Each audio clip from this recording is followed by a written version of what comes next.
अनजानी लड़की बन गई फरिश्ता, माँ का एक्सीडेंट और एक बदलती जिंदगी। ये कहानी मैंने किसी की भी कॉपी कर नहीं बनाई है। ये कहानी मेरे खुद के द्वारा बनाई गई है। अगर आपको इस कहानी में कुछ भी त्रुटि लगती है या किसी तरह की बात अगर आपको गलत लगती है तो मुझे कमेंट्स करके ज़रूर बता सकते हैं। और अगर आप अपनी कोई राय देना चाहते हैं तो वह भी आप मुझे कमेंट्स करके बता सकते हैं। अगर मेरी कहानी आपको पसंद आए तो मेरे चैनल को लाइक और सब्सक्राइब करना ना भूलें। चलिए देर ना करते हुए अब कहानी की तरफ बढ़ते हैं। अरे करमजली, कहाँ गई तू? कब से आवाज़ लगा रही हूँ, सुनाई क्यों नहीं दे रहा?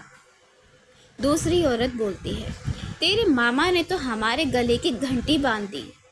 इसकी तो माँ मर गई और बाप को बेटा चाहिए था तो वह भी छोड़कर चला गया और मेरा पति इसे अपने साथ ले आया और मेरे सिर पर डाल दिया। ना कोई काम करती है, ऊपर से सारा दिन पता नहीं कहाँ रहती है। अब चलते हैं परिवार के बारे में जानते हैं। ये लड़की आरुषि है, आरुषि शर्मा।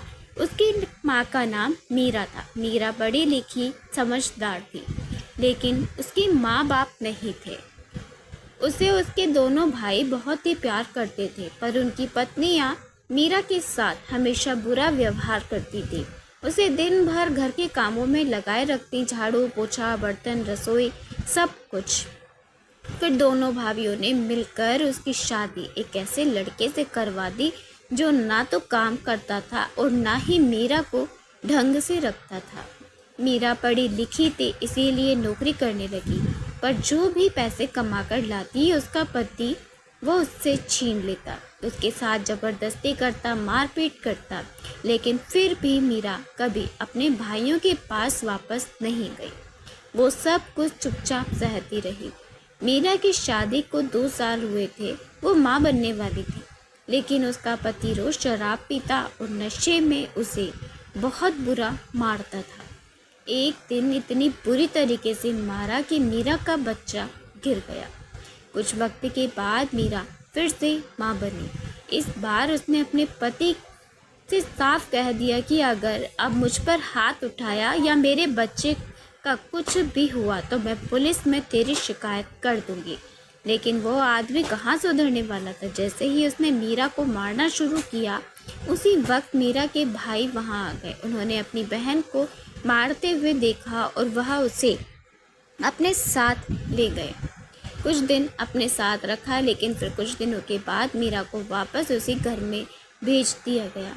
मीरा का शराबी पति अब लौट कर ही नहीं आता था। जब मीरा ने पता करवाया तो उसे मालूम पड़ा कि उसका पति किसी दूसरी औरत के चक्कर में पड़ गया है। ये जानकर मीरा को बहुत ही तकलीफ हुई। अब वो सिर्फ अपने बच्चों के लिए जी रही थी। आसपास के कुछ लोग मीरा का ध्यान रखते, पूरा चाल जैसे उसका परिवार बन गया था। मीरा भी कभी किसी का काम टालती नहीं थी। जिसे किसी को भी ज़रूरत होती तो वह मदद के लिए तैयार रहती। धीरे धीरे समय बीतता गया। मीरा की डिलीवरी का समय आ गया। सब पड़ोसी उसे अस्पताल लेकर गए। डॉक्टरों ने अंदर लिया और थोड़ी ही देर बाद मीरा ने एक बेटी को जन्म दिया। तभी मीरा के पति अस्पताल आया, लेकिन जैसे ही उसे पता चला कि बेटी हुई है तो वह चुपचाप मुंह फेर कर वहाँ से चला गया। मीरा की डिलीवरी के वक्त हालत बहुत ही नाजुक थी। डॉक्टर ने कहा, हम या तो बच्चे को बचा सकते हैं या फिर माँ को। मीरा ने कुछ नहीं कहा, बस अपनी बच्ची को बचा लेने की गुजारिश की और फिर मीरा अपनी बेटी को इस दुनिया में छोड़कर भगवान के पास चली गई। वो नन्ही सी बच्ची, उसका नाम रखा गया आरुषि। मीरा के भाई उसके सबसे करीबी थे। वह आरुषि को अपने साथ ले गए, लेकिन घर में उस बच्ची को प्यार करने वाला कोई नहीं था। सिर्फ उसके मामा ही थे जो उसे दिल से चाहते थे।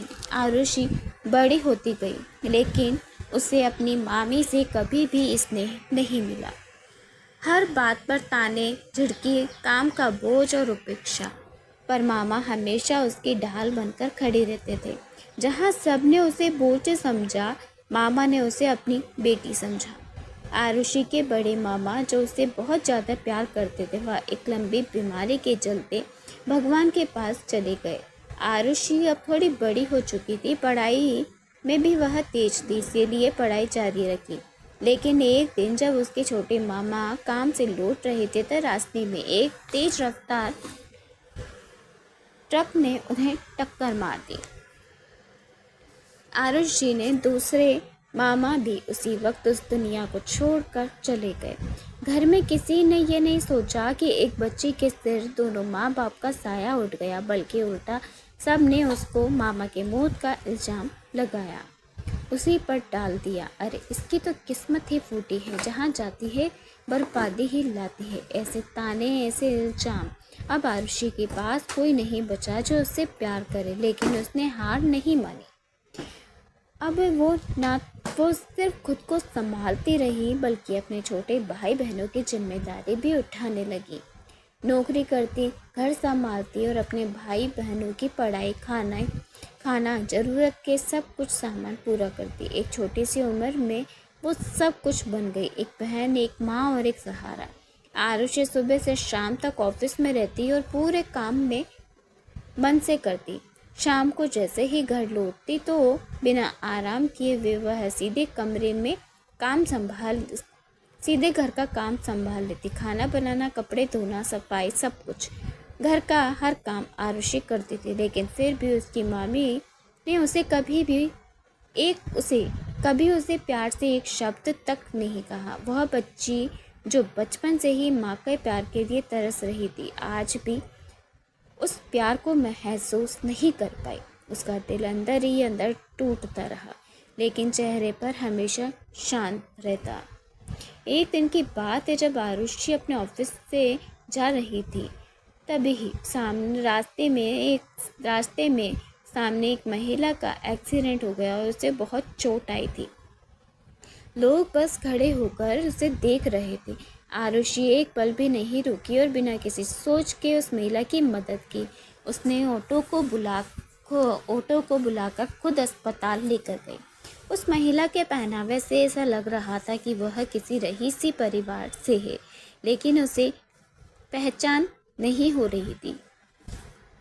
आरुषि ने बिना देर किए हुए उन्हें अपनी माँ का नाम बताकर अस्पताल में एडमिट करवा दिया।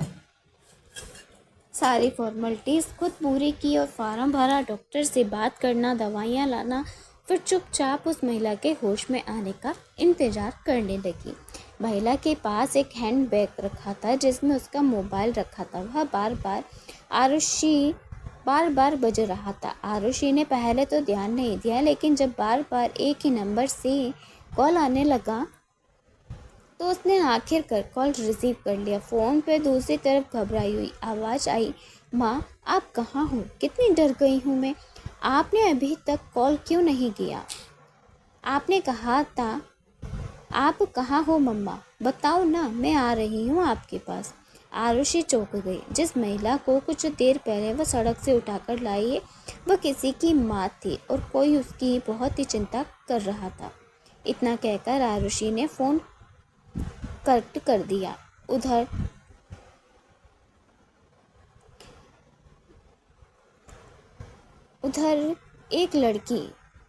लड़की ने झट से अपने बड़े भाई को कॉल लगाया, भैया जल्दी से सिटी हॉस्पिटल पहुंचो, माँ का एक्सीडेंट हो गया है। अभी उनके फ़ोन पर किसी अनजान लड़की ने कॉल उठाया और कहा कि माँ खतरे से बाहर है और वह लोग सिटी हॉस्पिटल में हैं। लड़की घर से निकल पड़ी और उसका भाई भी ऑफिस से तुरंत ही निकल गया। करीब 15 मिनट में दोनों सिटी हॉस्पिटल पहुंच गए। सीधे रिसेप्शन पर गए और पूछने लगे कि अभी किसी महिला का रोड एक्सीडेंट हुआ है क्या उन्हें यहीं लाया गया है? रिसेप्शनिस्ट ने कंप्यूटर पर स्क्रीन पर देखकर कहा, सिर हिलाकर कहा, हाँ एक रोड एक्सीडेंट का केस आया है, नाम अनामिका राय है, उन्हें एक लड़की लेकर आई है, अभी आईसीयू में है और खतरे से बाहर। रिसेप्शनिस्ट बोली, जी हाँ अभी एक केस आया था। जी हाँ अभी एक केस आया था। जी हाँ उनका रूम नंबर 301 है, तीसरी मंजिल पर चले जाइए। भाई और बहन दोनों फ़ौरन तीसरी मंजिल पर पहुंच गए। रूम नंबर 301 सीधे अंदर चले गए। कमरे में सामने उसकी माँ बेहोशी की हालत में बैठी हुई थी, लेकिन जब उन्हें ऑक्सीजन लगी थी तो वह ठीक हो रही थी। तभी पीछे से आरुषि भी वहां पहुंच गई। उन दोनों को देखा और वह लड़की थी। लड़की वही थी जिसने उसके फ़ोन पर बात हुई थी। आरुषि शांत स्वर में बोली, अब सब ठीक है।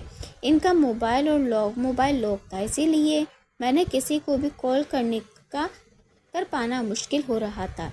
ये इनका पर्स है और काफ़ी सारा सामान है जो कि मैंने इनके पास रख दिया। फिर हल्की मुस्कान के साथ बोली, अब मैं चलती हूँ। इतना कहकर आरुषि बिना किसी औपचारिकता के वहाँ से जाने लगी। उसके चेहरे पर संतोष था, उसकी जान में जान बचा लेने के सुकून से, बिना किसी बदले के उम्मीद के। जैसे ही आरुषि मुड़ने लगी, पीछे से वह लड़की की आवाज़ आती है, रुकिए, आप जो भी हैं आपका बहुत बहुत धन्यवाद।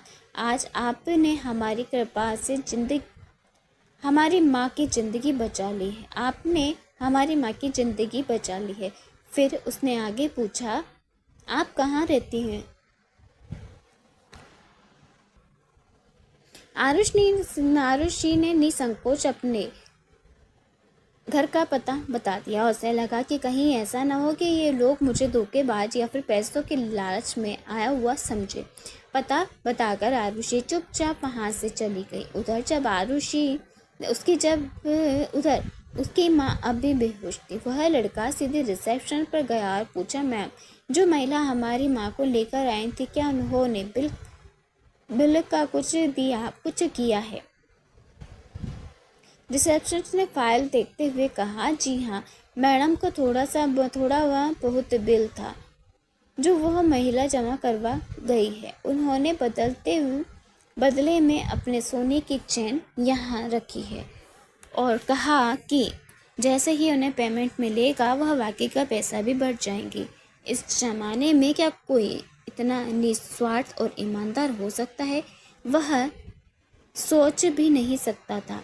लड़का रिसेप्शनिस्ट से बोला कि ठीक है, आप मुझे बताइए कि अब तक कितना पेमेंट हुआ है। कृपया वह मुझे दे दीजिए। कृपया वो चेन आप मुझे दे दीजिए। रिसेप्शनिस्ट ने फाइल देखकर कहा कि सर, अभी तक आपका टोटल पेमेंट 1 लाख का हुआ है। मैडम ने इसमें 8,000 रुपये कैश दिए, बाकी के लिए ये चेन रखी गई थी। लड़के ने फ़ौरन अपने वॉलेट से कार्ड निकाला और बिल को पूरा पेमेंट किया और रिसेप्शनिस्ट से बोला कि ये लीजिए पूरा पेमेंट। रिसेप्शनिस्ट ने चेन उठाकर एक बॉक्स से बाहर निकाली और उसे वापस सौंप दी। लड़का उस चेन को कुछ देर तक देखता रहा और फिर सोचता रहा, आज के ज़माने में ऐसी इंसानियत नहीं होती है। फिर उसने वह चेन अपने बैग में रख ली और माँ के होश में आने का इंतज़ार करने लगा। ये कहानी आपको पूरी हमारी दूसरी वीडियो में मिल जाएगी, तो आप मेरी कहानी को सुनते रहिए, पढ़ते रहिए और एंजॉय करते रहिए। तो मिलते हैं हमारी अगली वीडियो में, सेकंड पार्ट में, टू बी कंटिन्यू।